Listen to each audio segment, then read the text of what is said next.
நமஸ்தே, வணக்கம். மனதில் ஹிந்தி சேனலில் உங்களை வரவேற்கின்றோம். இன்று நாம் தக்ஷிண பாரத் இந்தி பிரச்சார் சபா பிராத்தமிக் பாட்டிய புஸ்தக் இந்த நூலிலிருந்து பாக் 4 பகுதி 4 கஹானி. கஹானி என்றால் கதை. கதை படிக்கப் போகின்றோம். முதல் கதை. पहली कहानी. कहानी 1. कதை 1. कवि और कंजूस. कवि और कंजूस. கவிஞனும் ஒரு கருமியும். கஞ்சூஸ் என்றால் கருமி. கஞ்சூஸ் என்ற சொல் சாதாரணமாக நாம் பேச்சு வழக்கில் கூட பயன்படுத்துவோம். கேள்விப்பட்டிருக்கின்றீர்களா? கஞ்சூஸ். கவி और कंजूस. கவிஞனும் கருமியும். और என்றால் மற்றும். சரி, கதையை பார்க்கலாம். किसी गांव में गोवर्धन नामक एक आदमी रहता था. ஏதோ ஒரு கிராமத்தில் கோவர்தன் என்ற பெயர் கொண்ட ஒரு மனிதன் இருந்து வந்தான். ரெஹதாத்தா இருந்து வந்தான், வசித்து வந்தான். கிசி காவ்மே என்றால் ஏதோ ஒரு கிராமத்தில். ஆத்மி என்றால் மனிதன். ஏக் ஆத்மி ஒரு மனிதன் வசித்து வந்தான். वो अच्छा कवि था. அவன் சிறந்த கவிஞனாக இருந்தான். अच्छा कवि था சிறந்த கவிஞனாக இருந்தான். लेकिन गरीब था ஆனால் ஏழையாக இருந்தான். लेकिन என்றால் ஆனால், गरीब என்றால் ஏழை. गरीब था ஏழையாக இருந்தான். वो कविता लिखना छोड़कर कुछ नहीं जानता था. கவிதை எழுதுவதைத் தவிர அவனுக்கு வேறு எதுவுமே தெரியாது. கவிதா லிக்னா சோடுகர் என்றால் கவிதை எழுதுவதை விட்டால் அவனுக்கு வேறு எதுவும் தெரியாது. குச் நஹி ஜான்தா தா. परिवार में माँ बाप थे, पत्नी थी, बच्चे थे. குடும்பத்தில் தாய் தந்தை இருந்தனர், மனைவி இருந்தாள், குழந்தைகள் இருந்தன.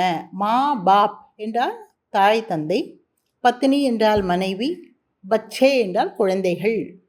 மா பாப் தே தாய் தந்தையர் இருந்தனர், பத்னி தீ மனைவி இருந்தாள், பச்சே தே பிள்ளைகள் இருந்தனர்.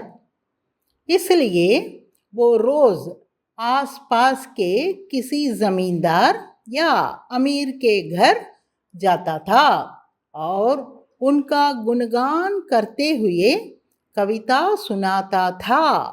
इसलिए அதனால் அவன் ரோஸ் தினமும் ஆஸ்பாஸ்கே அக்கம்பக்கத்தில் இருக்கின்ற, ஆஸ்பாஸ் என்றால் அக்கம் பக்கம், அக்கம்பக்கத்தில் இருக்கின்ற கிசி ஜமீன்தார் யாராவது, ஜமீன்தார் யா அல்லது அமீர் கே கர் ஜாத்தா தா பணக்காரர்களது வீடுகளுக்கு செல்வான்.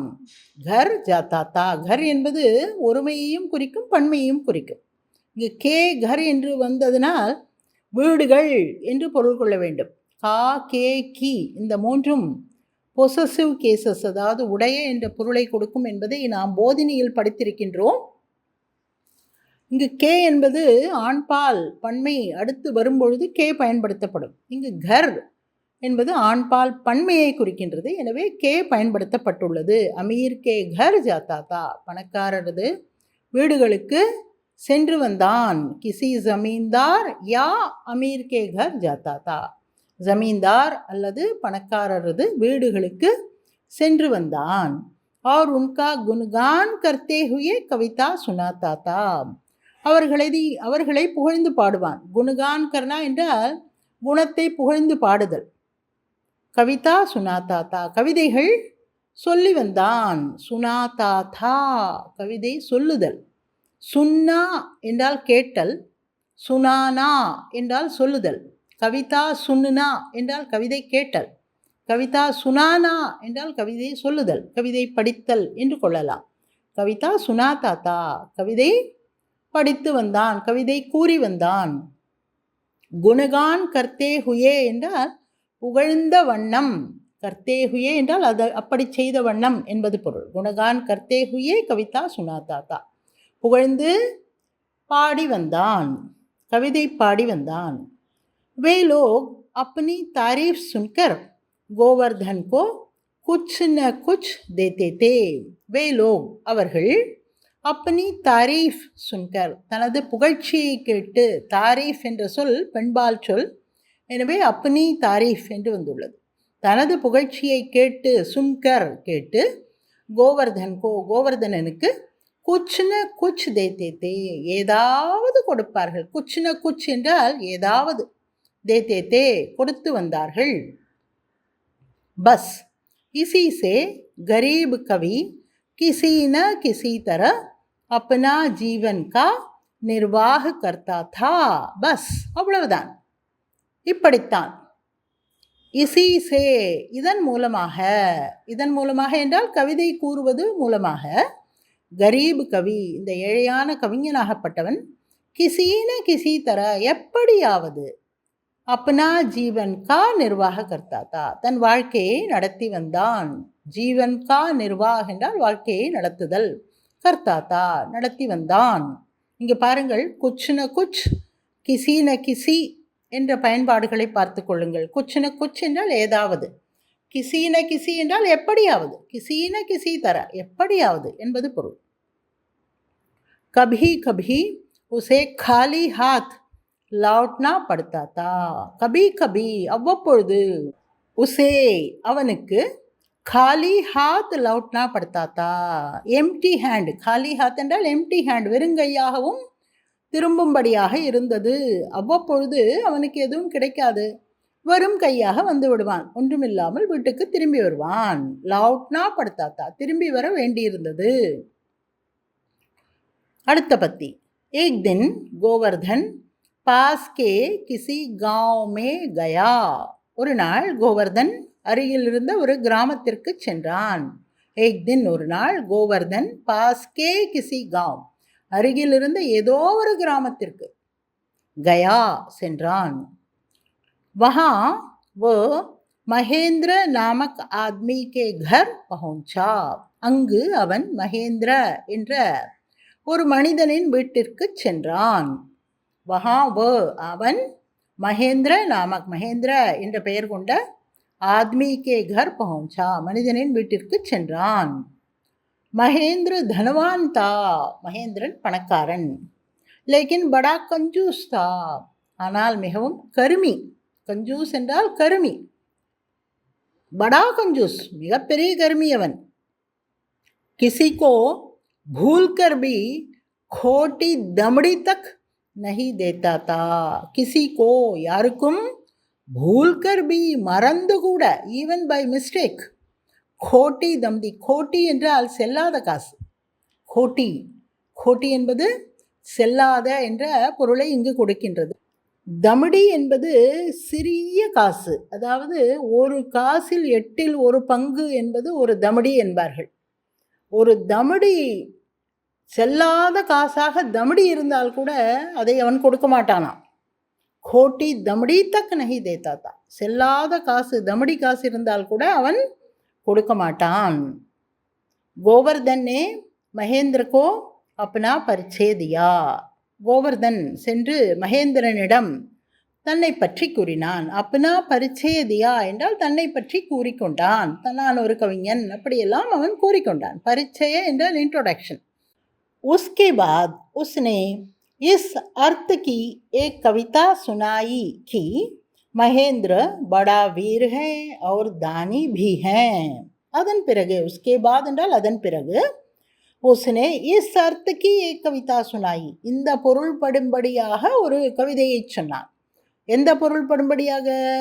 மகேந்திர படா வீர் ஹே और தானி ஹே, மகேந்திரன் பெரிய வீரன், மிகவும் தானம் செய்பவன் என்றெல்லாம் பொருள் கொடுக்கும்படியாக கவிதையை அவன் கூறினான். கோவர்தன் மகேந்திரனுக்கு கவிதை கூறினான். நீ பெரிய வீரன், நீ பெரிய தானி என்பது போன்றெல்லாம் கூறி, புகழ்ந்து கூறி கவிதை கூறினார். மகேந்திர பி खुश हुआ, மகேந்திரனும் மிகுந்த சந்தோஷப்பட்டான். खुश हुआ என்றால் சந்தோஷப்பட்டான். உஸ்னே நௌகர் சே கஹா, அவன் தனது வேலையாட்களிடம் கூறினான். நௌகர் சே கஹா, வேலைக்காரனிடம் கூறினான். கவி கோ சோனே கி தாலி பேண்ட் கரோ, என்ன கூறினான்? கவிக்கோ சோனேக்கி தாலி பேண்ட் கரோ, கவிஞனுக்கு ஒரு தங்கத்தட்டை பரிசாக கொடு என்று வேலைக்காரனிடம் கூறினார். சோனேக்கி தாலி என்றால் தங்கத்தட்டு, தங்கத்தினாலான தட்டு. பேண்ட் என்றால் பரிசு, பரிசாக கொடு என்று கூறினான். ये सुनकर கோவர்தன் भी खुश हुआ, இதை கேட்டு கோவர்தனனுக்கும் மிகுந்த சந்தோஷம், बहुत खुश हुआ, மிகுந்த சந்தோஷப்பட்டான். वो कहने लगा कि महेंद्र के समान बड़ा वीर और दानी आसपास के गांवों में कोई नहीं है. वो कहने लगा, அவன் கூற ஆரம்பித்தான். கி கி அதாவது கி என்பது சிறிய கி, பார்த்து கொள்ளுங்கள். ஈ மாத்திரா, ஈ கி மாத்திரா, அதாவது கொம்பு முன்பக்கத்தில் உள்ளது. இப்படி போட்டால் தட் என்ற பொருளை கொடுக்கும். He set that, he started telling that என்று கூறுகின்றோம் அல்லவா, அந்த தட் என்ற பொருளை இந்த கி என்பது கொடுக்கின்றது. ஓ கெஹனே லகா கி, அவன் சொல்ல ஆரம்பித்தான். மகேந்திரகே சமான் படா வீர், மகேந்திரனை போன்ற பெரிய வீரன், और दानी மற்றும் தானம் செய்பவன், ஆஸ்பாஸ்கே காவோமே அக்கம்பக்கத்தில் உள்ள கிராமங்களில், கோயி நஹி ஹே யாருமே இல்லை, அவனை போன்ற தானியும் அவனை போன்ற வீரனும் அக்கம்பக்கத்தில் எந்த கிராமத்திலும் இல்லை என்று அவன் கூற ஆரம்பித்தான். ஏ சுன்கர் மகேந்திர பஹாத் குஷ்வா, இதை கேட்டு மகேந்திரன் இன்னும் மேலும் மிகுந்த சந்தோஷப்பட்டான். नौकर से कहा, थाली में 100 अशर्फियाँ भी ले आवो. என்ன கூறினான்? நௌகர் சே கஹா, வேலைக்காரனிடம் மீண்டும் கூறினான். தாலி மே தட்டில் 100 அஷர்ஃபியா, 100 தங்க காசுகள். 100 அஷர்ஃபியா என்றால் 100 தங்க காசுகள். பி லே ஆவோ, அவற்றையும் எடுத்துக்கொண்டு வா. தாலி மே 100 அஷர்ஃபியாம் பி லே ஆவோ, தட்டில் 100 பொற்காசுகளையும் கொண்டு வா என்று அவன் வேலைக்காரனிடம் கூறினான். கோவர்தன் கி குஷி கா ठिकाना நஹி ரஹா, கோவர்தனுடைய சந்தோஷத்திற்கு அளவே இல்லை. ठिकाना நஹி ரஹா என்றால் அளவில்லாத சந்தோஷப்பட்டான் அவன். குஷி கா ठिकाना நஹி ரஹா, சந்தோஷம், எல்லையற்ற சந்தோஷத்தை அவன் அடைந்தான். லேக்கின் நௌகர் அந்தர் சே ஆயா நஹி, ஆனால் வேலைக்காரன் உள்ளிலிருந்து வரவே இல்லை. அந்தர் சே உள்ளே இருந்து, ஆயா நஹி வரவே இல்லை. थोड़ी देर के बाद गोवर्धन ने महेंद्र से पूछा कि आपका नौकर क्यों नहीं आया. थोड़ी देर के बाद, சற்று நேரம் கழித்து, கே பாத் அதன் பிறகு, கோவர்தனே கோவர்தனாகப்பட்டவன், மகேந்திர சே பூச்சா மகேந்திரனிடம் கேட்டான்.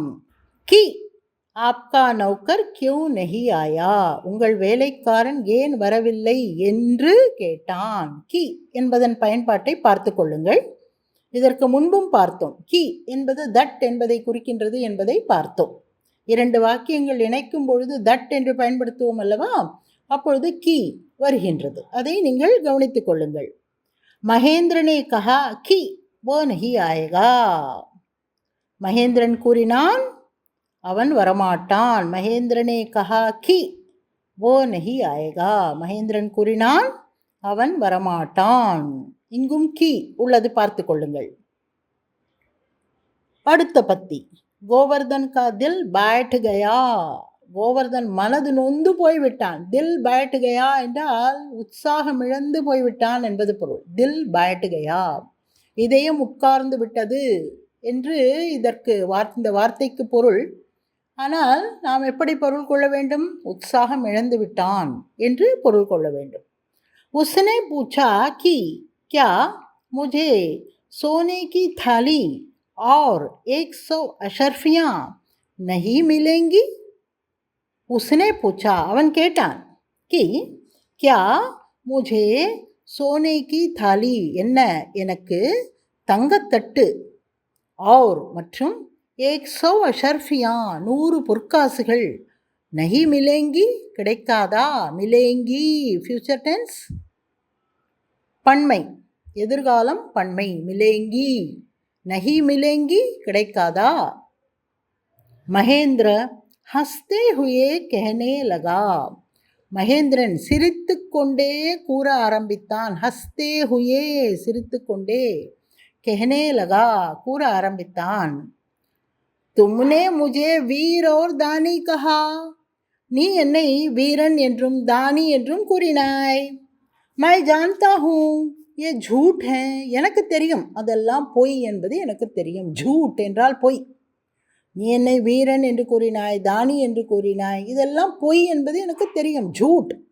My ஜான்தா whom Ki A Jude ஹே. எனக்கு தெரியும் இது பொய் என்று. இங்கும் கி வந்துள்ளது பாருங்கள். முझे खुश करने के लिए तुम झूठ बोले. என்னை சந்தோஷப்படுத்துவதற்காக நீ பொய் கூறினாய். खुश करने के लिए சந்தோஷப்படுத்துவதற்காக तुम झूठ बोले. நீ பொய் சொன்னாய். उसी तरह அதுபோலவே तुमको खुश करने के लिए मैं भी झूठ बोला. உன்னை சந்தோஷப்படுத்துவதற்காக நானும் பொய் கூறினேன். तुमको खुश करने के लिए உன்னை சந்தோஷப்படுத்துவதற்காக मैं भी நானும் झूठ बोला பொய் சொன்னேன். झूठ की वजह से हम दोनों थोड़ी देर के लिए खुश रहे. झूठ की वजह से இந்த பொய்யின் காரணத்தினால், வஜ என்றால் காரணம், झूठ की वजह से பொய்யின் காரணத்தினால், हम दोनों நாம் இருவரும், थोड़ी देर के लिए சற்று நேரத்திற்காக, खुश रहे சந்தோஷமாக இருந்தோம். பஸ் அப் தும் ஜா சக்தே ஹோ. போதும். பஸ் என்பதற்கு போதும் என்ற ஒரு பொருள். பஸ் போதும். அப் தும் ஜா சக்தே ஹோ. இப்பொழுது நீ போகலாம் என்று கூறிவிட்டான். கோவர்தன் நே சுப் சாப் घर की राह ले ली. கோவர்தன் பேசாமல் வீட்டு வழிக்கு சென்று விட்டான். घर की राह என்றால் வீட்டுக்கு செல்லும் பாதை. ராஹ் என்பதற்கு பாதை என்பது பொருள். வீட்டின் பாதையில் செல்லத் துவங்கினான். घर की राह ले ली. வீட்டை நோக்கி செல்லத் துவங்கினான். இதுதான் கதை. கவி और கஞ்சூஸ். கதை பிடித்திருக்கின்றதா? நன்றாக இருக்கின்றதா? சரி, உங்களுக்கு பிடித்திருக்கிறது என்றால் ஒரு லைக் கொடுங்கள். இதுவரையில் சப்ஸ்கிரைப் செய்யாமல் இருந்தால் சப்ஸ்கிரைப் செய்யுங்கள். சப்ஸ்கிரைப் செய்வதனால் அடுத்தடுத்த பதிவுகள் உங்களுக்கு கிடைப்பது எளிதாக இருக்கும். சரியா? உங்கள் கருத்துக்களை கூட கமெண்ட்ஸில் எழுதுங்கள். நன்றி. தன்யவாத்.